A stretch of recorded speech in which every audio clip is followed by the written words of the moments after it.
Hi, my name is Mary Sophia. This video I would like to share about AI agent evaluation. This video start I would like to share about what is agent. Maybe ഇപ്പോൾ common ആയിട്ട് നമ്മൾ കേൾക്കുന്ന ഒരു വേർഡായിരിക്കും agent. And also കുറച്ചാൾ മുന്നേ വരെ chat bot ആയിരുന്നു very famous. Like chat bot എന്ന് പറഞ്ഞാൽ എന്താണ്? It's a conversation tool. So ഒരു ഹ്യൂമൻ ബീനോട് സംസാരിക്കുന്നത് പോലെ in human language we can communicate with the application. So it is trained on the big data. Like കുറച്ചുകൂടി സിമ്പിളായിട്ട് പറയുകയാണെങ്കിൽ അവൈലബിൾ ആയിട്ടുള്ള എല്ലാ ഡാറ്റയും കൊണ്ടും ട്രെയിൻ ചെയ്തിട്ടുള്ള മോഡലാണ് LLM മോഡൽസ് എന്ന് പറയും, large language model. So chat bots use ചെയ്യുന്നത് ഈ LLM മോഡൽസ് ആണ്. അതായത് ഹ്യൂമൻ ലാംഗ്വേജ് അണ്ടർസ്റ്റാൻഡ് ചെയ്തുകൊണ്ട് നമ്മളുടെ ക്വസ്റ്റ്യൻസിന് ആൻസർ ചെയ്യുക എന്നുള്ളതാണ്. അപ്പോൾ അവിടെ ഒരു കോൺവെർസേഷൻ പാറ്റേൺസ് ആണ് അവിടെ അവർ ഫോളോ ചെയ്യുന്നത്. Then comes to an agent. ഒരു ഏജന്റ് എന്താ ചെയ്യുന്നത്? കുറച്ചും കൂടി അഡ്വാൻസ്ഡ് ആയിട്ടുള്ള കാര്യങ്ങൾ അതിന് ചെയ്യാൻ പറ്റും. കാരണം അതിന് ടൂൾസും കൂടി അവൈലബിൾ ആണ്. അതായത് ചാറ്റ് ബോട്ടിന് സംസാരിക്കാനുള്ള കഴിവ് മാത്രമാണ് ഉള്ളതെന്നുണ്ടെങ്കിൽ ഒരു ഏജന്റിന് എന്തുണ്ട്? കാര്യങ്ങൾ ചെയ്യാനുള്ള കൈകളും കൂടി ഉണ്ട്. അപ്പോൾ ഒരു 2 ഹാൻഡ്സ് മാത്രമല്ല ഉള്ളത്, പല ടൂൾസ് ഉണ്ട്. അതായത് APIs, databases, websites. So different kind of എത്ര വേണമെങ്കിലും നമുക്ക് ഇമാജിൻ ചെയ്യാൻ പറ്റും ഒരു ഏജന്റിന്. സോ അത്രയും ടാസ്കുകൾ ചെയ്യാൻ എബിലിറ്റി ഉള്ള ഒരു ആപ്ലിക്കേഷനാണ് ഏജന്റ് എന്ന് പറയുന്നത്. സോ ഒരു എക്സാമ്പിൾ പറയുകയാണെങ്കിൽ ഒരു ട്രാവൽ ഏജൻസി കൺസിഡർ ചെയ്യാം. അപ്പോൾ അതിൻ്റെ ഒരു ചാറ്റ് ബോട്ട് ആണെങ്കിൽ നമുക്ക് അതിനോട് കമ്മ്യൂണിക്കേറ്റ് ചെയ്യാനേ പറ്റുള്ളൂ. എന്തൊക്കെയാണ് അവൈലബിൾ ആയിട്ടുള്ള പ്ലാൻസ്, എന്തൊക്കെ സ്ഥലങ്ങളിൽ പോവാം, ഇതൊക്കെയാണ് എൻ്റെ പ്രിഫറൻസ്, അതിന് മാച്ചിങ് ആയിട്ടുള്ള പാക്കേജസ് എന്തൊക്കെയാണെന്ന് നമുക്ക് കമ്മ്യൂണിക്കേറ്റ് ചെയ്യാം. ഒരു കോൺവെർസേഷൻസ് ആണ് ചാറ്റ് ബോട്ടുമായിട്ട് നടത്താൻ പറ്റുള്ളൂ. ഒരു ഏജന്റ് ആണെന്നുണ്ടെങ്കിൽ നമുക്ക് ഇതുപോലെ ഒരു കമ്മ്യൂണിക്കേഷനും പോസിബിൾ ആണ്. അതിൻ്റെ അപ്പുറത്തേക്ക് നമുക്ക് അവിടെ ഒരു ആക്ഷനും കൂടി ചെയ്യാൻ പറ്റും. ആക്ഷൻ ഇൻ ദ സെൻസ് നമുക്കൊരു പാക്കേജ് അവിടെ നിന്ന് സെലക്ട് ചെയ്യാം.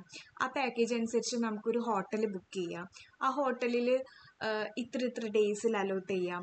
ട്രാവലിംഗ് ടിക്കറ്റ്സ് ബുക്ക് ചെയ്യാം. അങ്ങനെ അതിൻ്റെ ഒരു ടൂൾസും കൂടി ആക്ഷൻസും കൂടി ചെയ്യാൻ കേപ്പബിൾ ആയിട്ടുള്ള ഒരു സിസ്റ്റമാണ് ഏജൻസ് എന്ന് പറയുന്നത്. സോ ഈ വീഡിയോയിൽ ഞാൻ ഇതിൻ്റെ ഇവാലുവേഷനെ പറ്റിയാണ് പറയാൻ ആഗ്രഹിക്കുന്നത്. അതായത് ഏജന്റ് ഇവാലുവേഷൻ. സോ എന്തുകൊണ്ടാണ് ഇത് ഇമ്പോർട്ടൻ്റ് എന്ന് നോക്കാം. ഒരു സിനാരിയോ കൺസിഡർ ചെയ്യാം. ഒരു agent it gives correct answer 90% of the time correct answer ആണ് തരുന്നത്. എന്താണോ യൂസറിന് വേണ്ടത് അതനുസരിച്ച് അത് ബിഹേവ് ചെയ്യുന്നുണ്ട്. ഒരു 30% ടൈം കറക്റ്റ് ആയിട്ടല്ല ആ ടൂൾ വർക്ക് ചെയ്യുന്നത്, അല്ലെങ്കിൽ ആപ്ലിക്കേഷൻ റോങ് ടൂളാണ് സെലക്ട് ചെയ്യുന്നത്. നമുക്ക് വേണ്ടിയിരുന്നത് ഒരു API, അതായത് ടിക്കറ്റ് ബുക്ക് ചെയ്യുന്ന APIനെ കോൾ ചെയ്തിട്ട് ടിക്കറ്റ് ബുക്ക് ചെയ്യായിരുന്നു വേണ്ടിയിരുന്നത്. ബട്ട് അത് റോങ് ആയിട്ട് വേറൊരു ആക്ഷൻ ആണ് ചെയ്തതെന്ന് വിചാരിക്കുക. അപ്പോൾ ഒരു 30% ടൈം അത് കറക്റ്റായിട്ട് പെർഫോം ചെയ്തില്ല എന്നൊരു സെനാരിയോ തിങ്ക് ചെയ്യുക. അല്ലെങ്കിൽ അതൊരു another example let's consider high quality responses within 20 seconds നമുക്ക് കിട്ടി. ബട്ട് അതിൻ്റെ ബാക്ക് എൻഡിൽ 10 API കോൾസ് പോയിട്ടുണ്ടെന്ന് വിചാരിക്കാം. സോ ഇങ്ങനെ വരുമ്പോൾ അതിൻ്റെ ആ ഒരു എത്രത്തോളമാണ് അതിൻ്റെ ഒരു എഫിഷ്യൻസി എന്നുള്ളത് വി ഹാവ് ടു മെഷർ. അത് മെഷർ ചെയ്യേണ്ടതിൻ്റെ ഇമ്പോർട്ടൻസ് എന്താണെന്ന് വെച്ചാൽ അവിടെയാണ് ഒരു ആപ്ലിക്കേഷൻ്റെ ട്രസ്റ്റ് വരുന്നത്. അതിൻ്റെ ഒരു എത്രത്തോളമാണ് അതിനെ നമുക്ക് റിലേ ചെയ്യാൻ പറ്റുന്നത് എന്നുള്ളൊരു ഒരു ഇവാലുവേഷൻ നമ്മുടെ കയ്യിലുണ്ടായിരിക്കും. So that is the relevance of evaluation of an agent. Then ഇങ്ങനെ ഇവാലുവേറ്റ് ചെയ്യാൻ വേണ്ടിയിട്ട് ഒരു ഫ്രെയിം വർക്ക് അവൈലബിൾ ആണ്. അതായത് ഇവാലുവേഷൻ ഫ്രെയിം വർക്ക് എന്ന് പറയുമ്പോൾ ഡിഫറെൻറ്റ് തലത്തിൽ നമ്മളിതിന് ഇവാലുവേറ്റ് ചെയ്യണം. സോ സാധാരണ ഒരു AI മോഡൽ കൺസിഡർ ചെയ്യുകയാണെങ്കിൽ ഒരു ലോജിസ്റ്റിക് റിഗ്രഷൻ്റെ കേസ് എടുക്കുവാണെങ്കിൽ അവിടെ ഒരു ക്ലാസിഫിക്കേഷൻ പ്രോബ്ലം ആണ് സോൾവ് ചെയ്യുന്നുണ്ടെന്നുണ്ടെങ്കിൽ ക്ലാസിഫിക്കേഷൻ പ്രോബ്ലത്തിൽ അക്യുറസി ഒക്കെയാണ് നമ്മൾ എന്ത് ചെയ്യുക, ഇതിൻ്റെ ഇവാലുവേഷൻ മെട്രിക്സ് ആയിട്ട് യൂസ് ചെയ്യുക. അല്ല ഒരു റിഗ്രഷൻ പ്രോബ്ലം ആണെന്നുണ്ടെങ്കിൽ നമ്മൾ മീൻ സ്ക്വയർഡ് എറർ ഒക്കെയാണ്, മീൻ അബ്സല്യൂട്ട് എറേഴ്സ് ഒക്കെ നമുക്ക് എന്തിനു യൂസ് ചെയ്യാം, ഇവാലുവേഷൻ മെട്രിക്സ് ആയിട്ട് യൂസ് ചെയ്യാം. ഏജന്റിലോട്ട് വരുമ്പോൾ ഡിഫറെൻറ്റ് മെട്രിക്സ് ആണ് വരാം. ഫോർ എക്സാമ്പിൾ പറയുകയാണെങ്കിൽ ടാസ്ക് സക്സസ് റേറ്റ്, അല്ലെങ്കിൽ tool selection, accuracy, hallucination rate, latency, cost efficiency, ഇത്തരം മെട്രിക്സസ് ആയിരിക്കും നമ്മൾ ഡിഫൈൻ ചെയ്യേണ്ടതായിട്ട് വരും. ഇനി അതുപോലെ തന്നെ ടെസ്റ്റ് കേസസ് എടുക്കുകയാണെങ്കിലും we have to design a test case and based on that we have to test that particular AI agent. So we have to create diverse scenarios covering what is the correct path or a happy path, what are the edge cases and tool failures, timeouts, and adversarial inputs. So these kind of test cases we have to define and we have to test with that. And another step is automate and iterate. So we have to run evaluation systematically using we have to create a framework and we have to do these evaluation systematically, and we have to collect quantitative results and iterate continuously as the agent evolves, and integrating evaluation into the development cycle. Like ഡെവലപ്മെൻറ്റിൻ്റെ കൂടെ തന്നെയാണ് evaluation പോകേണ്ടത്. കാരണം നമ്മളൊരു product development ചെയ്ത് കഴിഞ്ഞ് കഴിഞ്ഞാൽ അതിന് ഇവാലുവേറ്റ് ചെയ്യുക. ആ ഇവാലുവേഷൻ്റെ ബേസിൽ വരുത്തുന്ന ഫീഡ്ബാക്സ് വെച്ചിട്ട് നമ്മൾ നമ്മുടെ സിസ്റ്റം അപ്ഡേറ്റ് ചെയ്യുക, ദെൻ എഗെയിൻ ഇവാലുവേറ്റ് ചെയ്യുക. സോ ഈ ഒരു cycle we should build. We should define the framework for evaluation. So ഇനി let's talk about the metrics for evaluation. അപ്പോൾ നേരത്തെ സൂചിപ്പിച്ച പോലെ തന്നെ ടാസ്ക് സക്സസ് റേറ്റ് എന്ന് പറയുന്നത് ഒരു മെട്രിക്സ് ആണ്. എത്രത്തോളം സക്സസ് ഉണ്ട്, ഓരോ ടാസ്കിൻ്റെയും സക്സസ് റേറ്റ് എത്രയാണ്, ഓരോ each and every task we should define and we have to calculate the success rate and goal completion rate, hallucination, ഏതൊക്കെ ടൈമിലാണ് ഇത് ഹാലൂസിനേറ്റ് ചെയ്തിട്ടുള്ളത്, ആൻഡ് ടൂൾ സെലക്ഷൻ അക്യുറസി, എല്ലാ തവണയും പ്രോപ്പർ ടൂളാണോ സെലക്ട് ചെയ്തിട്ടുള്ളത്. ഇപ്പോൾ MCT സെർവറൊക്കെ യൂസ് ചെയ്യുകയാണെങ്കിൽ കൺസിഡർ ചെയ്യുകയാണെങ്കിൽ അവരൊക്കെ സെലക്ട് ചെയ്യുന്ന ടൂള് പ്രോപ്പറായിട്ടാണോ എന്നുള്ളത് we have to monitor.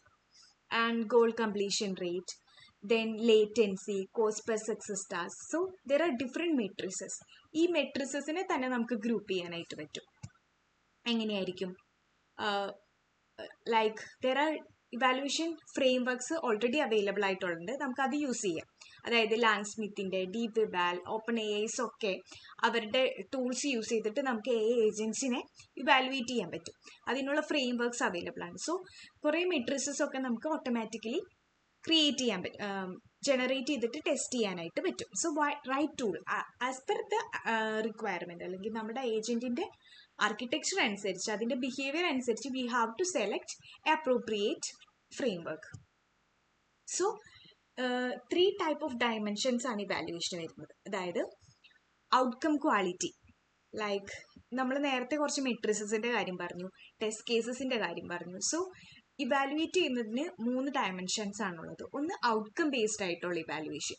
So generate ചെയ്ത് കിട്ടുന്ന ആ ഒരു ഔട്ട്കം ബേസ് ചെയ്തിട്ട് അതിൻ്റെ ടാസ്ക് സക്സസ് റേറ്റ് കാൽക്കുലേറ്റ് ചെയ്യാം, ഗോൾ കംപ്ലീഷൻ റേറ്റ് കാൽക്കുലേറ്റ് ചെയ്യാം, ഹാലൂസിനേഷൻ റേറ്റ് കാൽക്കുലേറ്റ് ചെയ്യാം, and we have to measure whether the agent produce correct and trustworthy result ആണോ ഈ ഏജൻറ്റ് പ്രൊഡ്യൂസ് ചെയ്തതെന്നുള്ളത് വി ഹാവ് ടു മെഷർ.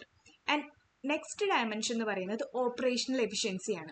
അതിൻ്റെ latency, fast ആയിട്ടൊരു response നമുക്ക് കിട്ടിയോ, കോസ്റ്റ് പെർ സക്സസ്ഫുൾ ടാസ്ക്, എത്ര കോസ്റ്റാണ് ഒരു സക്സസ്ഫുൾ ടാസ്കിന് വരുന്നത്, API കോൾസ് എങ്ങനെയാണ് വരുന്നത്, അത് റിലേറ്റ് ചെയ്തിട്ട് എത്രയാണ് ചാർജ് ചെയ്യുന്നത്. So cost should be calculated and we have to plan the quality and measuring how efficiently agent uses resources and reasoning to complete the work. ഒരു ടാസ്ക് കംപ്ലീറ്റ് ആയത് എത്രത്തോളം ക്വാളിറ്റിയിലാണ്, അത് റിസോഴ്സസ് ഒക്കെ എത്രത്തോളം എഫക്റ്റീവ്ലി ആണ് അത് യൂസ് ചെയ്തിരിക്കുന്നത് എന്നുള്ളൊരു മെഷർമെൻ്റ് ആണ് ഓപ്പറേഷണൽ എഫിഷ്യൻസി ഇവാലുവേഷനിലൂടെ നമുക്ക് കിട്ടുക. അടുത്തതാണ് reliability and resilience. So which means tool selection accuracy. So അത് മെമ്മറിയൊക്കെ കറക്റ്റായിട്ട് യൂസ് ചെയ്യുന്നുണ്ടോ, അതിനാവശ്യമായിട്ടുള്ള, അതായത് നമ്മളൊരു കാര്യത്തെക്കുറിച്ച് സംസാരിച്ചുകൊണ്ടിരിക്കുമ്പോൾ അതിൻ്റെ മെമ്മറി കീപ്പ് ചെയ്യുന്നുണ്ടോ പ്രോപ്പറായിട്ട്, അത് ഫോളോ അപ്പ് ചെയ്യാൻ പറ്റുന്നുണ്ടോ, ഫെയിലിയർ റിക്കവറീസ് ഒക്കെ പ്രോപ്പറായിട്ടുണ്ടോ. ഫോർ എക്സാമ്പിൾ ഇപ്പോൾ ഒരു ടാസ്ക് തന്നെ പല രീതിയിൽ നമുക്ക് ചെയ്യാൻ പറ്റും. അതായത് ഇപ്പോൾ ഫോർ എക്സാമ്പിൾ ഒരു സമ്മറൈസേഷൻ ടാസ്ക് ആണെന്നുണ്ടെങ്കിൽ നമുക്ക് LLM മോഡൽസ് യൂസ് ചെയ്ത് സമ്മറൈസ് ചെയ്യാം, അല്ലെങ്കിൽ നമുക്ക് സ്വന്തമായിട്ടൊരു മോഡൽ ബിൽഡ് ചെയ്തിട്ട് ആ മോഡൽ യൂസ് ചെയ്തിട്ട് സമ്മറൈസ് ചെയ്യാം. സോ ഡിഫറെൻറ്റ് ഓപ്ഷൻസ് അവൈലബിൾ ആണ്. അപ്പോൾ ഏറ്റവും ബെസ്റ്റ് റിസൾട്ട് ആയിരിക്കും നമ്മൾ ആദ്യം പ്രയോറിറ്റൈസ് ചെയ്യുക. അവിടെ എന്തെങ്കിലും ഫെയിലിയേഴ്സ് വരികയാണെങ്കിൽ we can switch to the other option. So like that failure recovery mechanism should be the. So അവിടെയാണ് ഈ റിലയബിലിറ്റിയും റെസിലിയൻസിൻ്റെയും അച്ചീവ് ചെയ്യാൻ പറ്റുന്നത്. സോ ഇതെന്ന് പറയുന്ന ഒരു ലൂപ്പായിട്ട് വർക്ക് ചെയ്യേണ്ടതാണ് ഇവാലുവേഷൻ എന്ന് പറയുന്നത്. It's A mind set. So we have to measure all the matrices, and based on that we have to make some kind of changes, and we have to based on that changes we have to update our system. So it should be a cycle. So first we have to define a matrix, choose what matrices most of what first we have to choose what matters the most for our agent, and based on that we have to define the matrix. എല്ലാ ഏജൻസിനും same kind of matrices ആയിരിക്കില്ല. based on our agents we have to define it, we have to run the evaluations. നമ്മളുടെ ആ frame work അനുസരിച്ച് evaluate ചെയ്യുക, എന്നിട്ട് ആ result analyse ചെയ്തിട്ട് some കൺക്ലൂഷനിലെത്താം. ഈ കൺക്ലൂഷൻ ബേസ് ചെയ്തിട്ട് നമ്മൾ ഗ്യാപ്സ് എല്ലാം ഫിൽ ചെയ്യുക, ദെൻ റിപ്പീറ്റ് ദ പ്രോസസ്. ഡിപ്ലോയ്മെന്റിൽ അല്ലെങ്കിൽ നമ്മളുടെ ഡെവലപ്മെന്റിൽ ചേഞ്ചസ് വരുത്തിയിട്ട് ഈ evaluation process we should repeat. So ഇത്രയും കാര്യങ്ങളാണ് ഈ വീഡിയോയിൽ ഞാൻ കവർ ചെയ്യാനായിട്ട് ഉദ്ദേശിക്കുന്നത്. Thank you so much.